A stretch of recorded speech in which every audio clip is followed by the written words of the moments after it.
Okay. So Dude. bear the frick down. Holy shite. Are you kidding me right now? You know, Is it really is it bear down season? it has been. We're about to close it out next weekend, I think. I mean, you inspired me when I was down in AC. I was like, okay, well, I get why the Wilhelmsens are all in on, the Wildcats here, but now seeing them in action, I think I was inspired, so I put them in my bracket, both my brackets to win it all. So Well, you're a smart unfortunately, man. I don't think I have a chance to like win the bracket because all the other things went Did you have him awry, playing but Duke? I did. Yeah, Yeah. I think most people So did. yeah, I think it was hard not to pick Duke in one way, but after seeing the Cats that one game that you recorded and you made me not look at the score and we couldn't talk about it, and I was like, all right, I'm inspired. Let's do this. So Well, how about it though? I mean, they're looking in the Final Four here, ready to go win it. the last two games left. last two games especially. Purdue. I think that's the first time Cats have been down by seven at the half. And as a diehard fan, like I'm a guy that stands up the whole game and like rocks back and forth watching this thing. No, there was no doubt in my mind, even down half at the seven, or even down seven at the half, that I knew they were going to come back and whip some butt. I think before the game started, I was rooting for 10. I was hoping we're going to win by like 10 points. And then they ended up winning by like 15. How about that? Just freaking good. They are good. They know what they got to do. Fun to watch, aren't they? Yeah. I mean, I didn't know they were going to be as fun as they were, and I'm glad that I've been able to jump on. You've allowed me to jump on the Bearcat. Well, everyone's welcome. Okay. Wow. What a welcoming community you have down there in Tucson. Amazing. Okay. All right. Sure. I think whoever wins that game is going to win it all. At this point, Michigan and Arizona, whoever wins that game is going to win it all. I don't know what to do here because one of my good buds is a diehard Michigan fan and haven't seen him in a while. You know him, Brett, my buddy Brett. Yeah. So I reached out like, hey, man, we should watch this game together. And then I'm thinking, maybe we shouldn't because he's such a Michigan fan. I'm such a U of A fan. At the end of the game, one of us is going to look at each other and be like, the other one's just going to be like, yep, I know. There's going to be some weirdness there. Are you worried about your future friendship with Brett? No, I'm not. Okay, that's good. Yeah, at the end of the day, it's just a game, and there's always next year. There's always next year, and well, we could talk about the Cats all day. We could. We could talk about the Final Four, but we're not here for that, Tom. A little bit of it, but no, you're right. There's other things that are on the docket. Exactly. Why don't we get into it? We'll get into the intro here, okay, folks? So here it is. Welcome to the Late Inning Show. We are back. We are your hosts. I am Charlie Furbush. Here's my best bud, Tom Wilhelmsen. As you already know, hailing from the great state of Arizona, down in Tucson. Bear down all day, right? Well, this Late Inning Show here is a weekly podcast. It's going to be packed with all the best big league stories, some Mariners baseball, some Mariners history on our end, plenty of laughs along the way.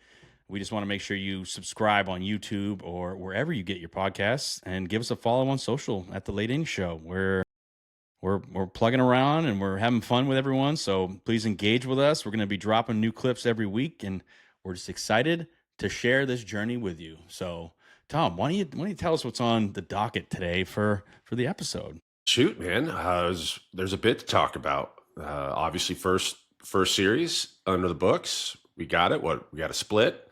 We're going to talk about that. Some pitchers. The rotation looks sharp coming out the gate. A couple bats that are coming in clutch, and some ABS stuff. It's like first week of ABS, and there's been a couple calls, and watching Randy kind of like walk off like that. That's definitely a ball. Let me take off all my gear as I'm walking down to first while you guys watch the screen, and figure it out. Like, I love it. It Holy was great. cow. Yeah, we'll have our nice little weekly highlight covering all Mariners things, and we're just gonna have fun covering it because it's something that we love, and yeah, it'll be fun to get into. But as we start this, I actually want to pull it back just to opening day and how cool that experience is. And I remember, my first experience. I when I got traded, I was never able to experience Detroit's opening day as a player. So my first and only opening days I've had were the Mariners. So when in 2000, 12, 13, 14, 15, 16, all those years, it's just amazing. It was something I always looked forward to because the Mariners do it so great, right? I Yeah. mean, how often do you get to run down a carpet in front of the entire city, state watching? It's amazing. The whole Pacific Northwest. It's so cool. So cool. Going back real quick, was the carpet pink or red? Okay, so it is currently pink, as I just saw it. It's pink, but I think that's an ode to T-Mobile. Fair. But I'm fairly certain It was red in our day. that it was red in our day. Okay. Running down the red carpet. I don't think any of us were like, yeah, we're running down the pink carpet. Like, I just don't think that happened. But is that what you think happened? Do you think it was pink? No, maybe I'm just referencing last year or the year before, maybe when they first moved it or changed the name to T-Mobile. Yes. That was I think a challenge for some back in the day, or for now the transition's over, right? It's at first it was like, no, it's Safeco Field, it's Safeco Field. And everyone was like, no, Safeco Field. But it's the same down here in Arizona. The Diamondbacks used to be called Bank One Ballpark, and we all called it the Bob. Like, yeah, let's go to Bob. Okay. Bank One. And, for years now it's been Chase Field, but I'll still call it Bank One. Let's go to Bob. And to be Okay. fair, I still call T-Mobile Safeco. Okay. All right. Well, I think you're not alone in that.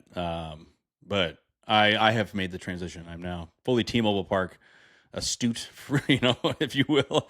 It comes out of my mouth a little bit easier now. I think it was a little word jumble in the beginning. I think that's the challenge. At least I thought, the challenge to going from field to park. Oh, Right. I think that's the I think the challenge. If it was something else, field, maybe it would be easier initial onset. But now that we're so far removed from Safeco, and I think the additions of T-Mobile inside the park are awesome, and the colors on the roof, and I think it's cool. I think Cool that's shit, the man. whole thing, right? Like, park means more than just the field. Like, there's the field, the playing field. It's just foul lines, and the fence in the outfield. The park kind of incorporates everything, like the concessions and all the things you can do just walking around.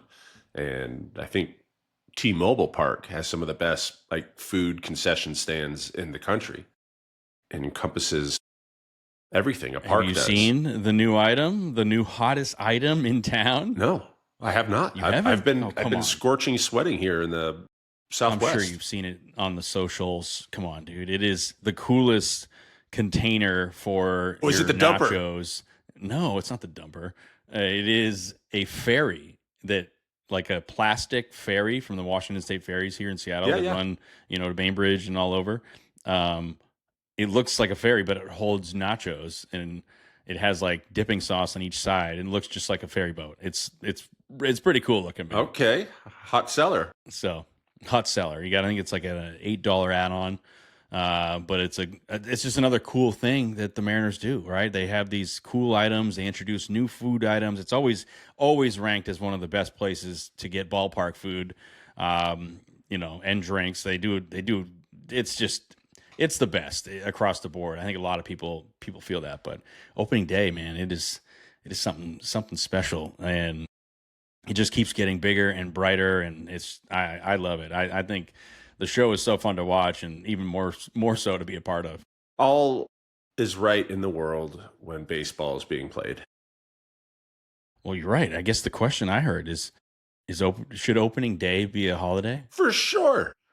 For sure. It's America's pastime. It should be a holiday. Tickets should be free. Everyone should be able to come in There you go. and support your team. There's nothing like it. I mean, I don't think there'd be much pushback. No. Like, no, it's, I think everyone would be like, yeah, that sounds like a good idea. Why not? Should we push for it? Well, we can start right now. Free tickets opening day, national holiday.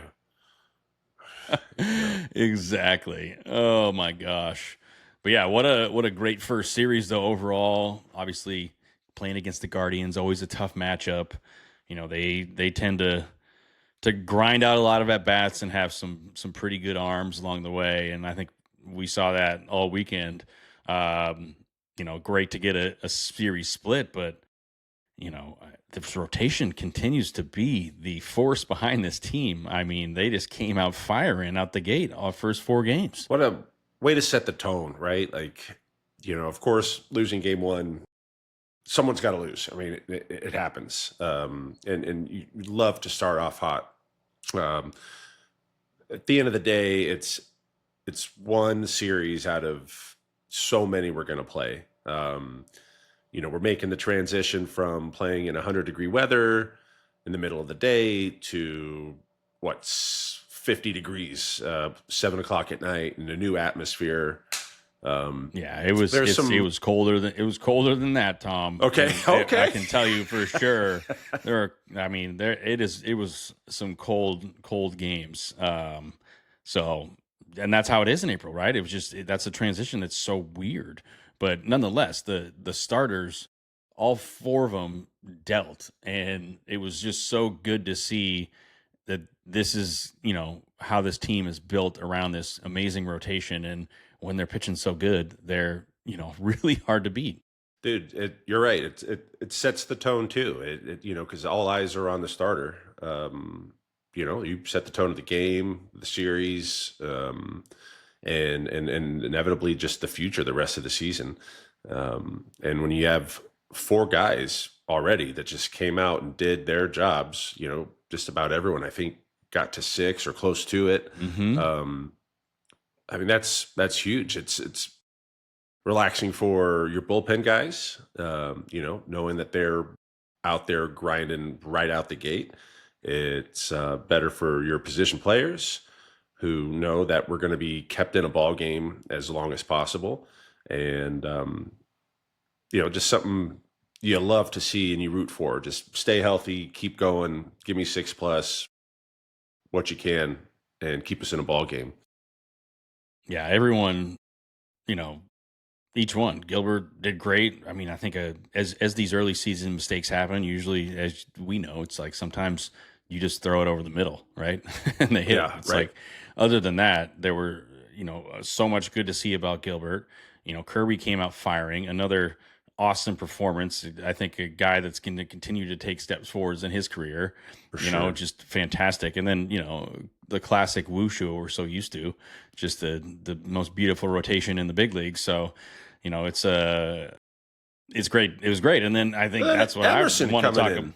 Well, that's what I want to talk to you about. Really, is 9 punches Emerson coming in? Yeah, 9 punches with a no hitter, and I think that's. I mean, how do you? I mean, early season. Do you feel like? I don't know. I guess I'm on the fence. I think it's just good that we're chatting about it. Just from you have a no hitter at the big leagues. You're 9 outs away, and you have 97 pitches. I'm good with the pull. I'm good. You're good with it? Yeah, this early, I'm good with it. How many pitches is any of these guys thrown in spring? Certainly not 90. At least like in game innings. Oftentimes starters will get their 5 up and downs, and then if it's efficient enough, they'll run down to the bullpen and throw another 15, 20 pitches. But again, that's not against the batter. It's not in game situation. Certainly not real season game situation, and that just adds more pressure or more just meaningful innings, obviously. At what point do you think in the season you would let him go out? Oh, I don't know. Game 2, he comes out his second start and he's doing the same thing. It's like, all right, well, let's go. Yeah, there you go. You're probably right on that. No, But it's a I, long it's season. I like, think it's the right thing to do. yeah, It's a long season.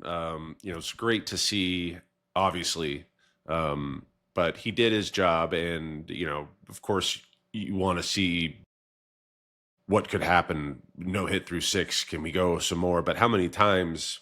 I'm not taking anything away from this, but often, you'll see no hits through 5 innings, no hits through 6 innings. It's you've seen it before, and I don't know, it really starts getting something in like inning 7, inning 8, like, whoa, we got it. We don't talk about it, but we got it. Don't talk about it, but we got it. But don't talk about it.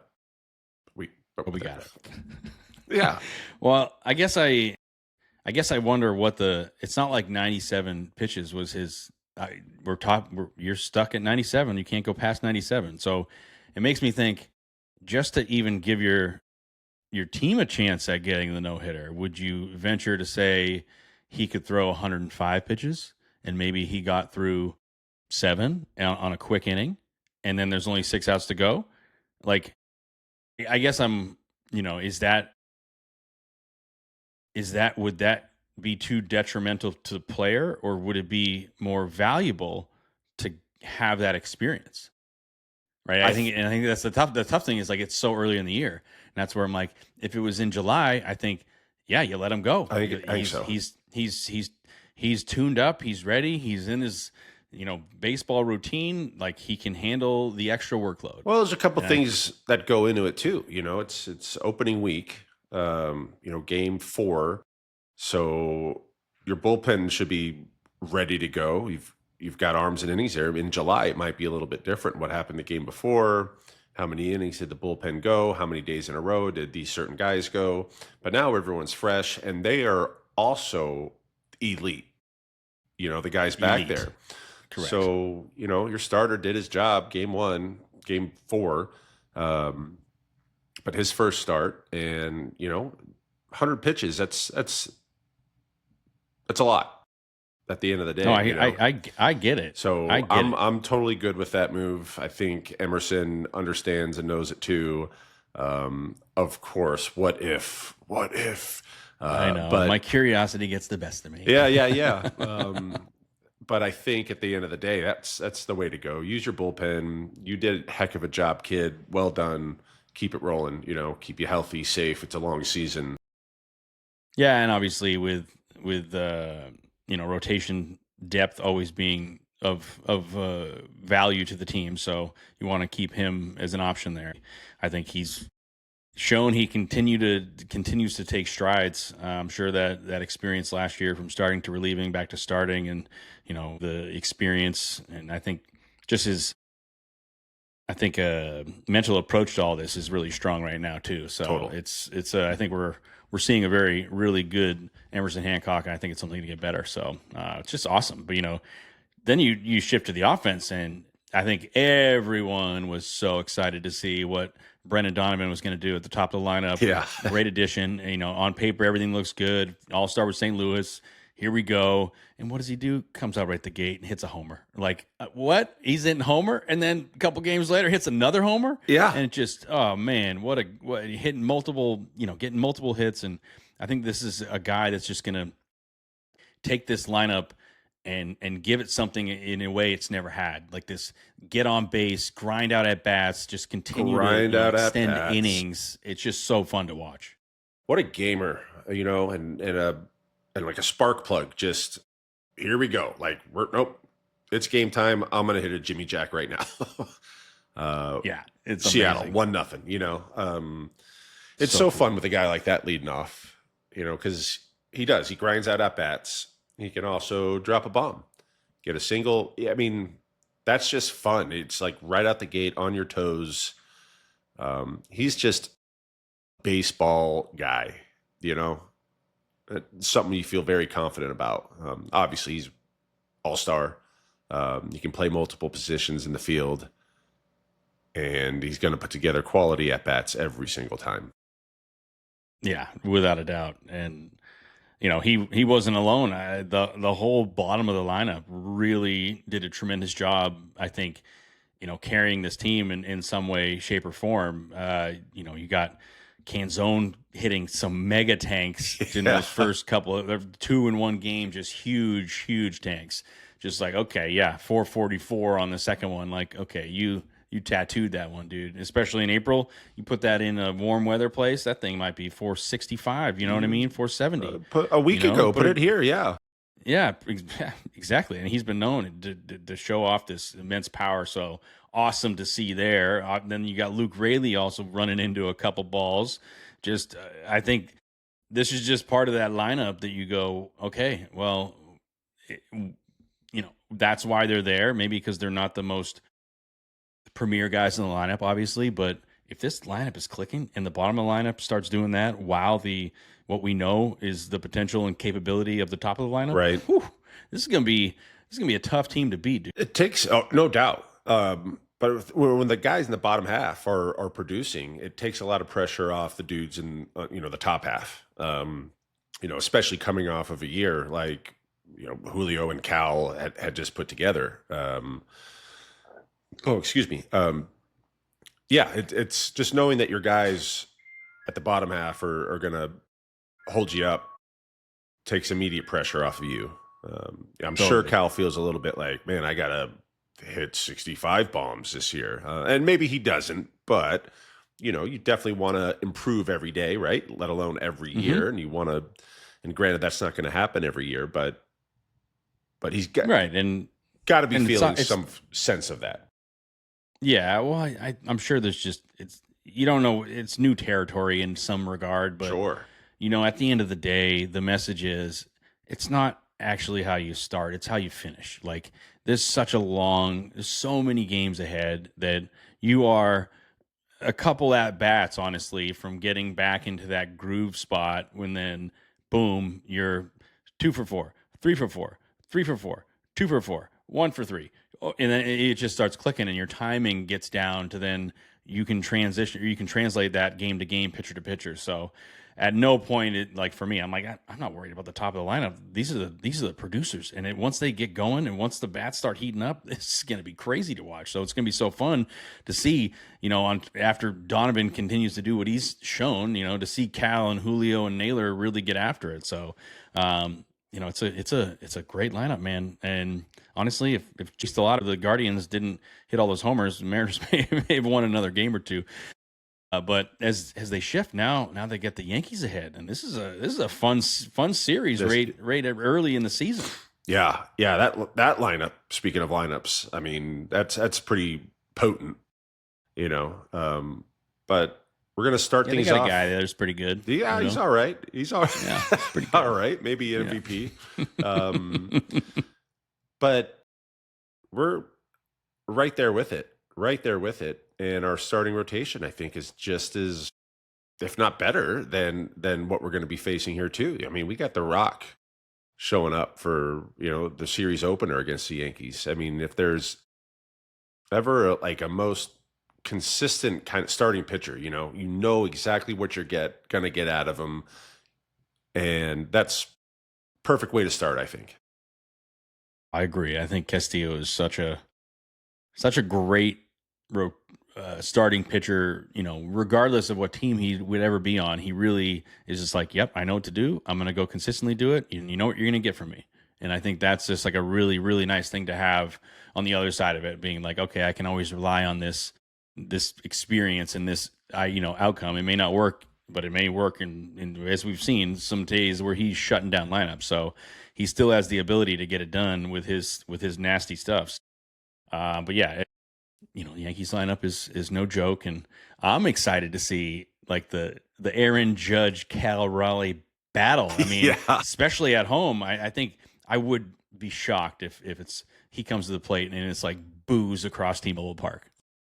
Like, no, we'd hate you, man. Come on, Cal should have won the MVP. Well, there might be some boos, but I think the Seattle fans have a little bit more respect. It's not going to be like, just yelling crazy stuff. They appreciate good baseball, good players. We will see. Because obviously, I think we may be on the biased side, leaning towards Cal. Obviously, sure. I think what he did as a catcher and all the records he broke, and I just think the rareness of it is so to do it as almost more MVP like. And I understand there are numbers that 100% are better than Cal's numbers with regarding Judge and his stats, but the catcher is just it's such a I think it holds more weight as all it is. I 100% agree. Catcher is arguably, the pitcher catcher, right? That's the game. That is baseball. That's the battery, and the catcher is just as important, if not more, than the starting pitcher going into it, right? Like he is your quiet captain up there. He sees the whole field. He's got to manage more than 5 starting pitchers over the course of the year because there's going to be people called up, injuries, this, that, and then 7 egomaniacs in the bullpen coming out with wild stuff, and then be a hitter at the same time. Well, and a couple of jokesters like yourselves here. Yeah, well, we weren't egomaniacs. They're not egomaniacs, but like I know what you're talking about, man. Yeah. Absolutely, intense characters. Intense characters, better way of saying it for sure. So to me, catcher's a more important position than right field, and I think even if in some aspects with Judge having better numbers, average, this, that, and the other, I think what we saw last year out of Cal deserves to be the MVP. Yeah, I mean, and just you making me think that's another reason we didn't even highlight as to why this rotation in the first series did so good. Who's behind the dish? Cal is throwing up zeros, so he knows the staff so well. And yeah, I totally agree with you. But it'll be a fun series to see the Yankees in town. Always fun to play against the Pinstripes. I know it was a battle. We've had plenty of history against them as an organization, but our own histories, I think, cross paths in a lot of ways, facing some of the Yankee legends. And I always had it was always so fun to face the Yankees. And as somebody that grew up in the Northeast as a Red Sox fan, always hating on the Yankees, Sure. there was always like a little extra love, or I was trying to put a little more into it to make sure my Yankees outings were successful. It's wild. Yeah, it is wild. When they're the most popular sports team in the world, right? I guess soccer is getting pretty popular, or has been worldly. But for baseball, it is, if you know baseball, you know the Yankees. Mm-hmm. How many world championships they have. Right. So every time you're playing them, regardless on how well they're doing or not, there's still something extra, like you're playing the Yankees. And I always felt that when I was facing them, right. Not taking away anything from any other team I was playing or what situation, how good they were at the time. But when you're playing the Yankees, and there's just a little bit more, at least for me. Now, my dad grew up in New York, so he's a diehard Yankee fan. So, we watched a lot of Yankee games. I grew up a Mets fan, but obviously watched the Yankees, and it's just something a little more when you're playing them than some other teams like the A's. Absolutely. Sorry. Yes, but no, it's all good. It's all good. It's good. It's always fun to bring up those fun vantage points because, like you said, the Yankees are one of the longest standing teams in the league, and they've had a ton of success, and they tend to put up a good team every year. So every year. It's not too many times. How many times have you seen a Yankee team really that has been at the bottom of the AL East?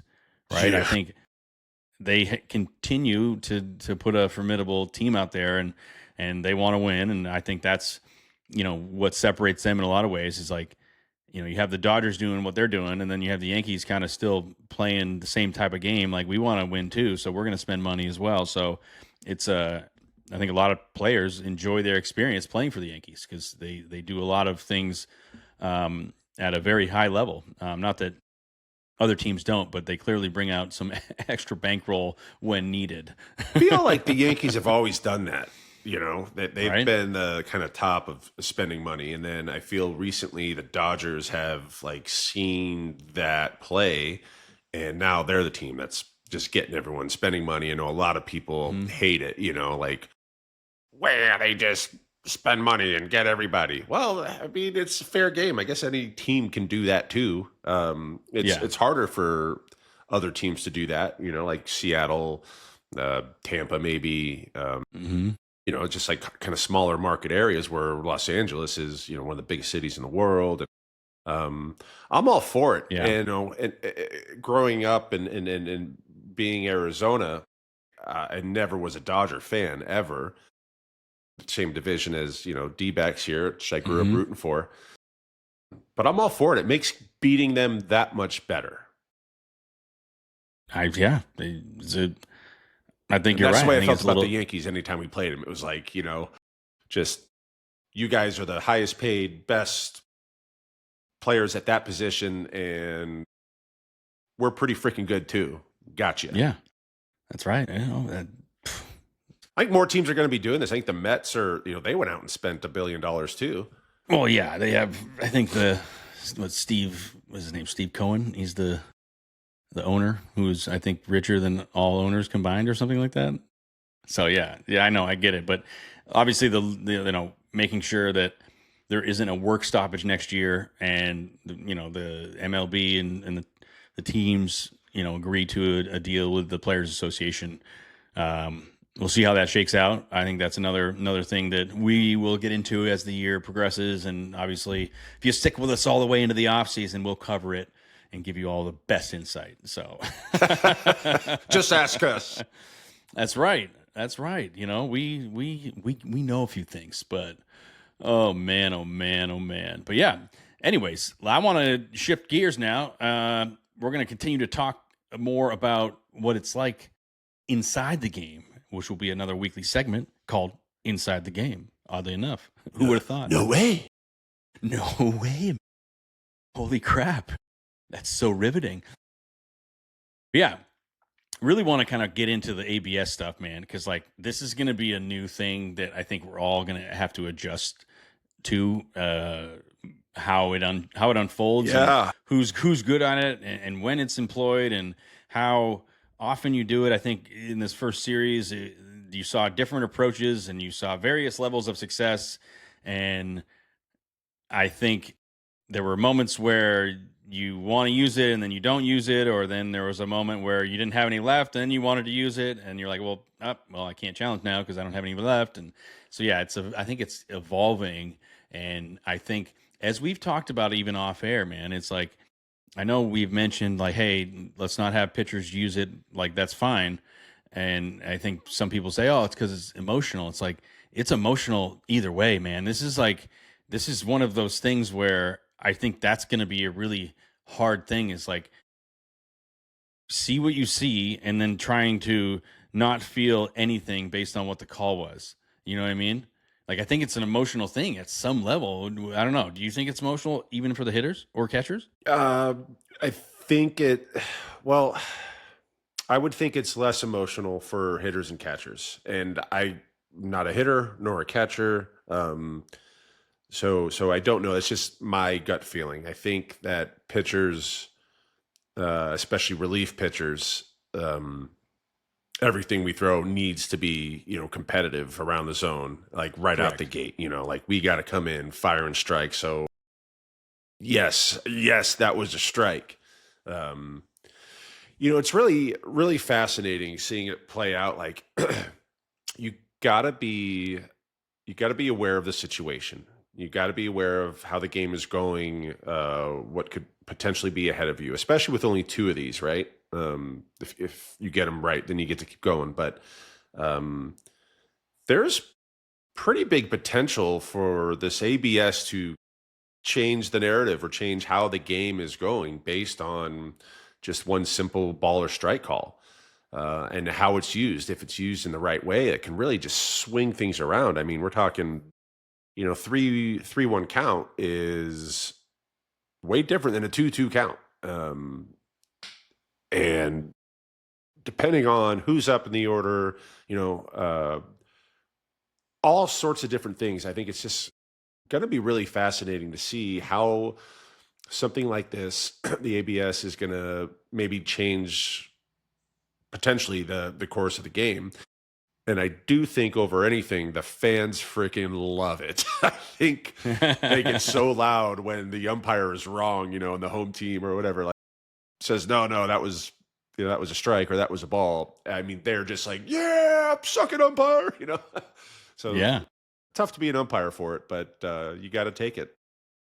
totally. And it's been fun to watch, not just with the Mariners across the league, even old former Mariner Gino Suarez Yeah. back in Cincinnati had back-to-back challenges with CB Buckmeyer and Yo, got them both right. goodness, that's a tough draw, CB. Oh man. So I think it almost feels like the challenges are, because they're so scarce, right? There's only two of them.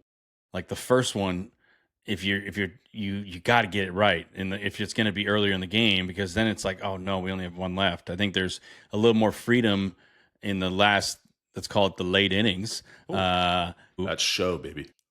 Yeah, I think there's more freedom if you had two of them in the late innings as opposed to just one.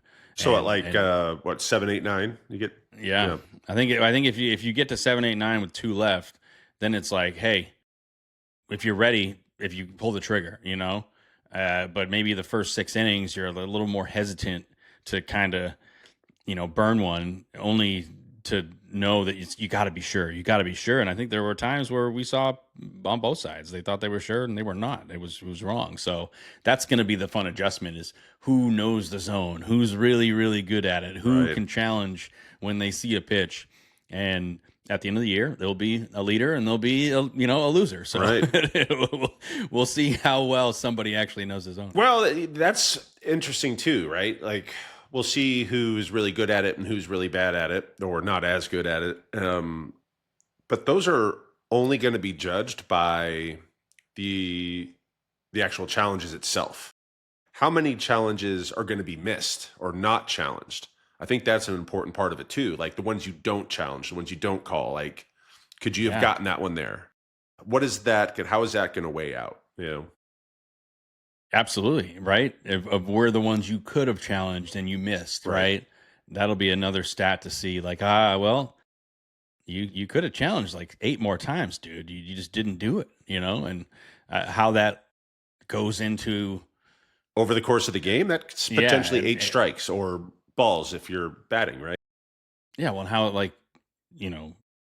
is that a thing people will value? Like, oh, you really know the strike zone, so I'm going to use this as another way to, evaluate a player based on his ABS percentage. I think you're going to have to. You're going to have to value the no calls just as well as you do the actual calls. Yeah, like they're hand in hand. Man, it is fascinating. It's going to change, a little bit of the game, I think, and how it's played. I think for good. I am a fan of it, and initially not a fan of it. But it's just holding everyone else just a little more accountable, and I think it's a good thing. Well, I want to ask you or talk about the first outing of the season. And how, like, do you remember your first outing? Because sometimes they don't fall on opening day, right? And how, as a reliever, I almost feel like it's pretty important to have that first outing be pretty clean, because I think it just shows not only to yourself and give yourself confidence, but it shows to everyone else you're ready to go and you're ready to perform at the highest level. Yeah. So I can remember definitely, obviously debut, which was opening series against the A's. It's funny, like I've seen video of it too, and I am just like, just breathing, like, and I got I think I threw 3 balls to Coco Crisp and then found a strike, and then maybe he popped up. It was a 1-2-3 inning, ended it with a strikeout, and just like, holy cow, we were getting blown out, but it was just like, I just pitched in a big league game, like outstanding. And then I think the next year I remember, because we were in Japan, I think I threw 2 innings that day, got the win, the league and wins which we talked about. The one that really jumps Vulture. Yeah, right. The one that really I remember the most is the 2016 season. Okay.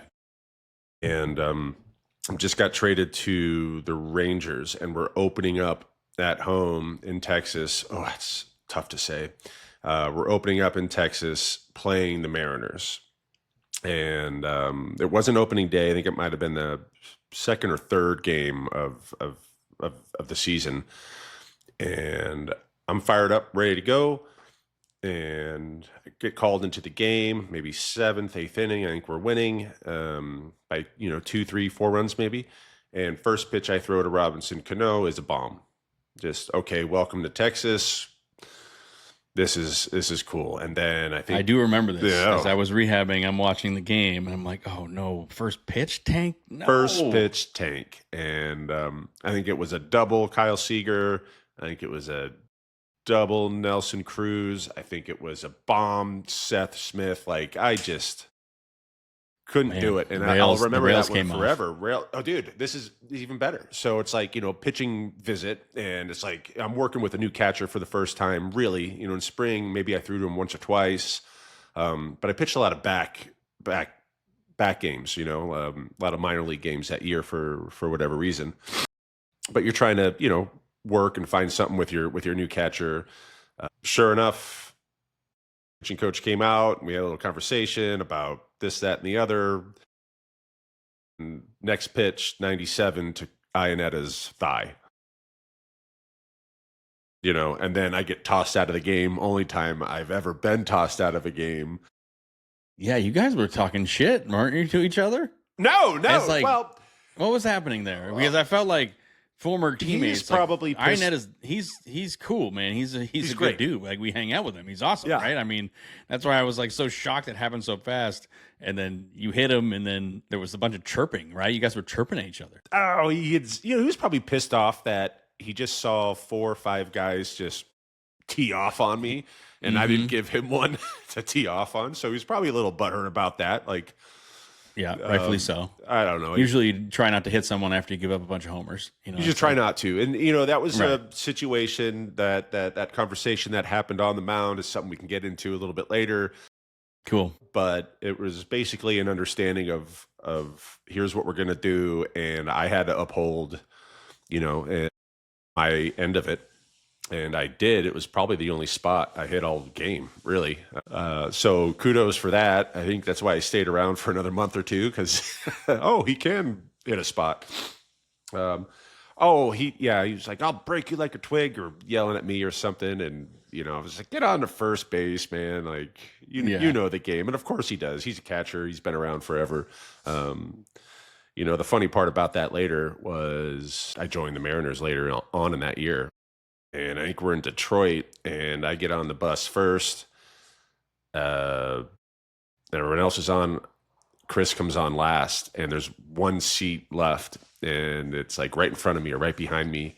And when he walks on the bus, everyone on the bus quickly just turn like, oh, how is this going to go down, And we ended up becoming, really good friends. Nice. Yeah, it's fun. It's fun and funny how the game comes around, Yeah, right. Right. Oh, so that's what I think great. opening day or opening series. Those games are definitely, there's something different flowing through, your blood, flowing through your body. Your first outing, first 2 outings. Again, there's a lot of moving parts to this. We just have been in Arizona, 100 degrees, playing day games, warming up differently as opposed to in the season. You warm up hours before the game. And then are we home or away? Like, opening up at home is obviously way nicer for you just to get your bearings and set your family up. Where when you start on the road, there's still a lot of minor chaos that can be going through your head. Off the field stuff, but nonetheless, still important stuff. Yeah, that's definitely, even as a young player, having to figure out where you're going to live, and, if you're not sure how long you're going to be in the big league. So as the convenience of being in Seattle and Tacoma, where the AAA team is, do you get a place halfway between? Or, right. I remember my rookie year, I was thinking I'd stay more. It's kind of similar in Detroit and Toledo. They're relatively close. Which is nice. In terms of being, that's really, really nice in a lot of ways. But where to stay as a young player, trying to figure out, am I going to be on the team for a long time? And I think as a reliever, you're kind of on edge because most of us are all on 1-year deals, and you realize that it's a little fragile out there based on performance and how games go and when you're needed and how you're needed. And sometimes these off the field things become more important than you realize. So I always remembered getting up to Seattle and being like, yeah,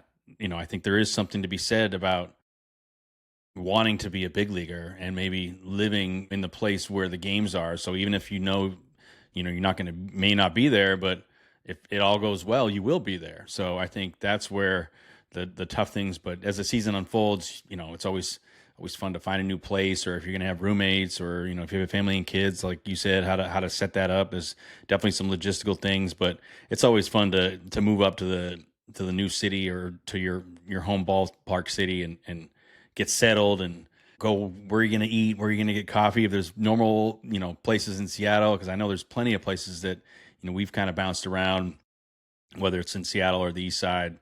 There's always some fun places to check out. So I always like getting back up from Arizona, being like, all right, now let's get settled. Like this is, spring training is so temporary and none of it really means anything because the stats don't mean anything. And as a player, you just want to get going and, let's turn on the engine and let's make this stuff real. So that first week of the season is certainly fun. I really couldn't imagine it being any other way.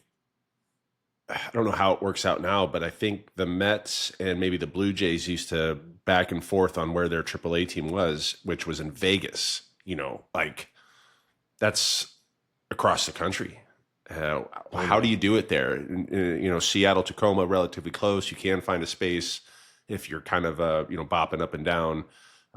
That's relatively close to both of them, but darn it, that's a 5-hour flight.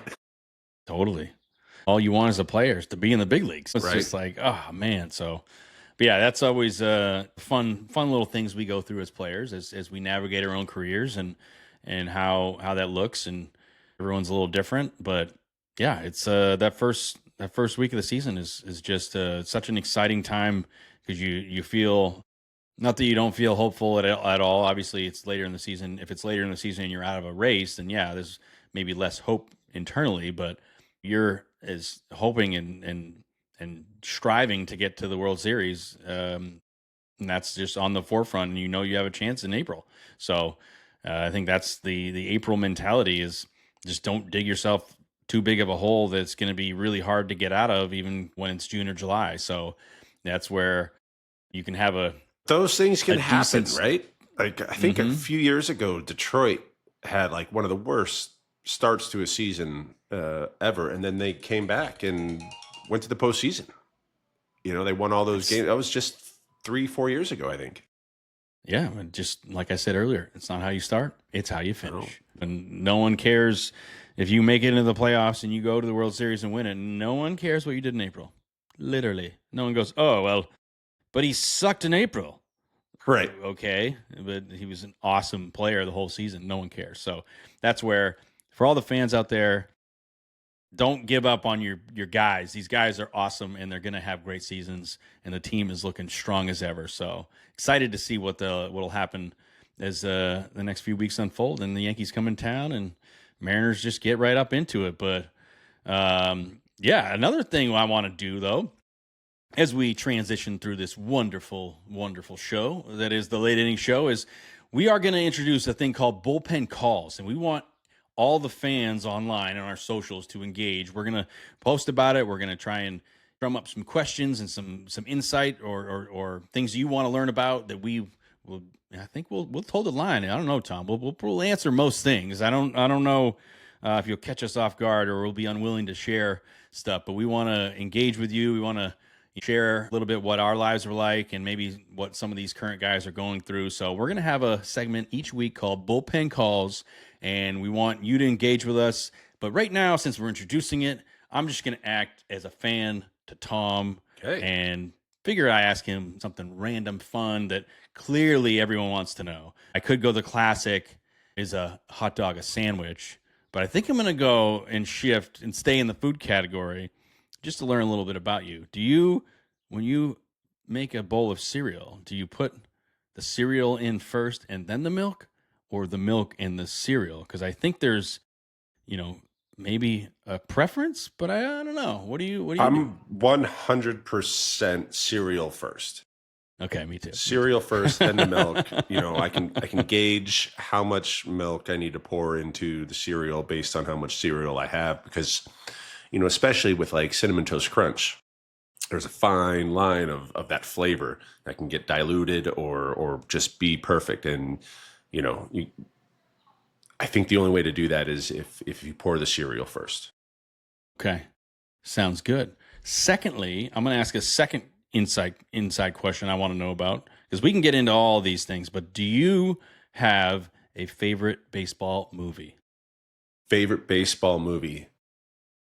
Yeah, I do. But it's close. It can be tough to answer because there's a lot of good ones out there. So, I mean, we'll give you the benefit of the doubt that we'll pick one of your top three then.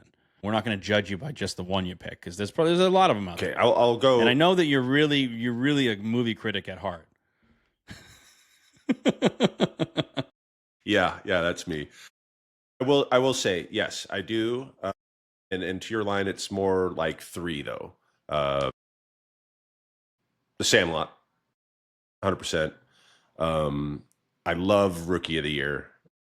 Just fun movie. And last night, actually, with the kids, we watched Major League, and those three are my favorite Classics. Baseball movies. Yeah. Okay. Well, sweet. Well, hopefully that's a little insight or a glimpse into what the fans may ask you. But there may be hard-hitting questions, Tom. You're gonna have to get ready. I'm excited for it. I don't know. You got any want to throw back at me that you're so intrigued to learn that you don't know about me yet? I am. There are so many things, but to keep it on topic, I want to hear yours. What are your top baseball movies? It's a conversation we have all the time in the clubhouse, especially when you're getting to know somebody new to the bullpen. Like, I'm going to judge you pretty hard on it, right? Like, if you say Fever Pitch, I might blow something here. Okay, it's Mr. 3000 with Bernie Mac. Yeah, let's go, Bernie.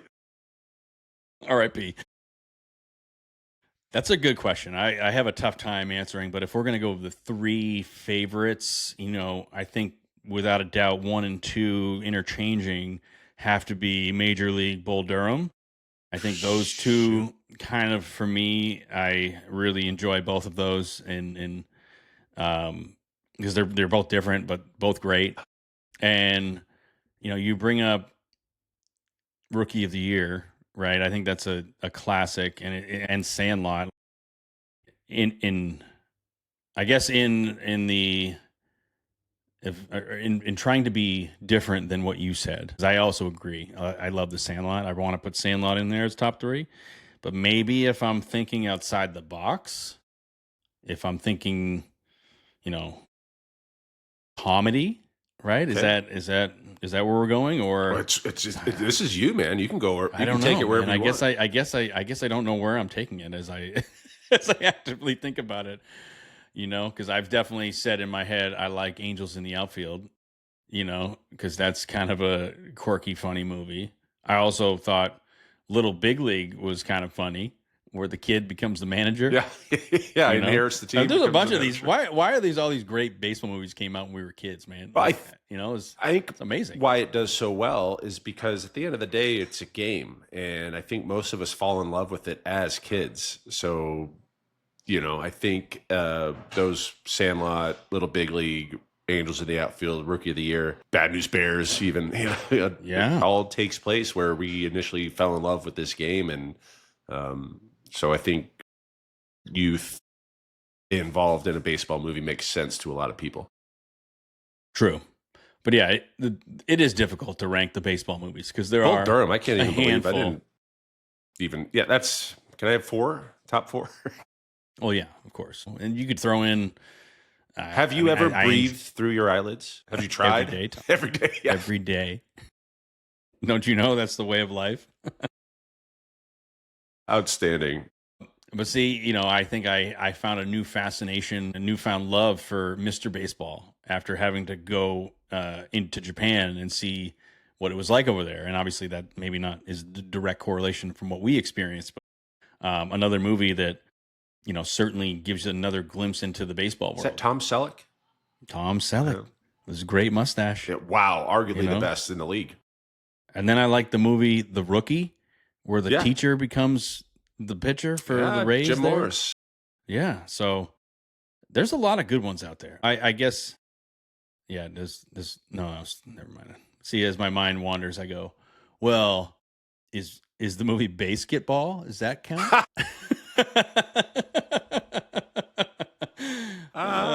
Shout out to Trey Parker and Matt Stone, right? Shout out to Trey Parker and Matt Stone. That's I don't think that's a baseball movie. Okay. Okay. But that's fine. Another funny. It can be if you want it to be, yeah. But it made me think about it. I'm like, oh, wait a minute, does that count? I don't know if that counts. That may not count. Wow, that's a fun one, man.